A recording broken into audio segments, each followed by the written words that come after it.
Do you think they do that on purpose? They put things in movies like that, like how Icon Oh, said. you definitely, yeah. Why would they want to give up the Desensitization. secrets like that? Or play Part with of us. part of their rituals and stuff. It's written in their law that they have to show us exactly what they're doing. So you believe when people do these rituals, they come into fruition. So would you say that people who practice like witchcraft or like Santeria like that, because they give sacrifices and rituals, so you would believe that then? Yeah. So people Mm. that do, if you manifest that, like if you believe in that shit, and I'm right here fucking with you, and I put, man, well, what if his power does work? I'm actually manifesting that shit, that your shit will come. Because you believe it. But Yeah. if you were to not believe it, then it wouldn't manifest. Yeah, I'll block that off. Okay. Deep. What That's why about that's like? why it's so important. My bad, homie. That's why it's so important for them to have us sing along to their Oh, yeah, because that's what we you said. open. It's literally a Ooh. portal, a portal that you're opening, bro.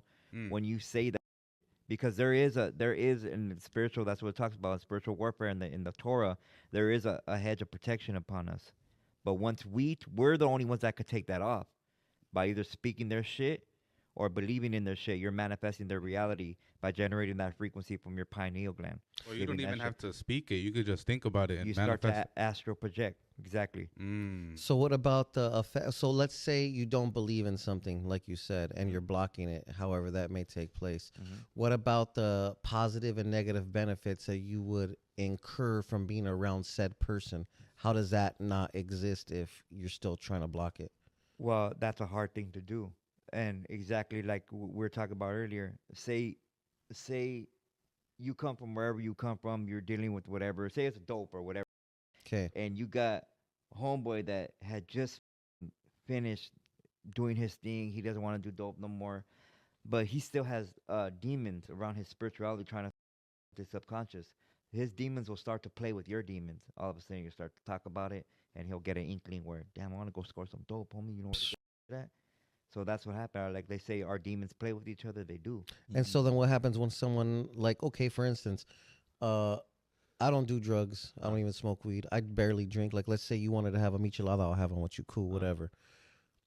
What does that say to my willpower then, or my lack of? Is it a lack of demons at that junction, or how does that play out? Yeah, it depends what all the ones that you've adopted, accumulated Because I your used to time. be a pretty wild individual, and now I'm way more buckled down. Like, Mm-hmm. I don't want to say domesticated because that's not the right word. Because I'll Mm-hmm. still around, but I don't have I don't care about using drugs anymore, drinking anymore the way someone else might. Yeah. Well, you're. But I'm not affected either. Like you bust out a P dog right now because that Uh was my thing. huh. A P dog and a cobra or Puppy something. dogs. So you Throw know all the the- vibe. Yeah, that feels like. Hey, throw all the booyah on the front. You get that first hit. Don't tell Booyah people in the the front. secrets. Don't tell them the secrets if you're sparking it. Anyways, A booyah in the so front. what I'm saying is measuring where your hits are landing. Yeah. Anyway, Hey, real. that's real. facts. So what I'm saying is what does that attest to? Is it my lack of demons or my willpower? Or what is that? I think it has to do with both, bro. I think it's like if you Because I'm highly unfazed. But let's say we go around another homie, like you said, that just kicked, yeah, and he can't do it cold turkey. He doesn't want a ball no more. Now he needs a teener. Then yeah. They talk about that it's peer pressure, but that peer pressure is actually brutal demons. Like everybody in that room right here, they're gonna congregate in here. We're gonna start to talk about doing dope. Later, go some whatever it might be, homie. Like we're gonna start to our demons are gonna crack. Are gonna have a good time together. I was gonna ask you. I got once I surrendered. I got sober. I haven't drank in 10 years. I just turned 40. I never drank in my. Congratulations, homie. Thank you. I never drank in my 30s, and once I tried everything before beer to hard liquor to everything. I disrespected basically my whole community. My family burned a lot of my bridges, all that stuff. But once I quit, bro, and surrendered to my to creator with no Instagram, nothing on my own, I never, bro, had a struggle with relapse. I never think about drinking. I try to tell homies it's kind of like falling out of love.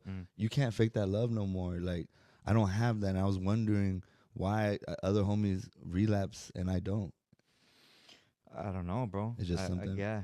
Because sometimes I feel like it's something greater, Yeah. like it's not. Well, it is. It's your destiny. Because it's easy for me It's now. something like that there's a reason why you're here. There's Mhm. something you're supposed to be doing, and all this other distraction is stopping you from doing it. Whether it's gang banging, dope, a hyena, anything distracting you, homie. Everything. My last thing is comida Uh, and the attention of women.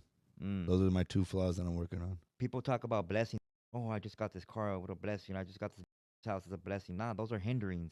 That's not a blessing, dog. And that's not where you get wisdom. Wisdom is only gained from every struggle, not a blessing. It's a struggle that makes you learn. The repeated ignorance that we keep on dwelling in.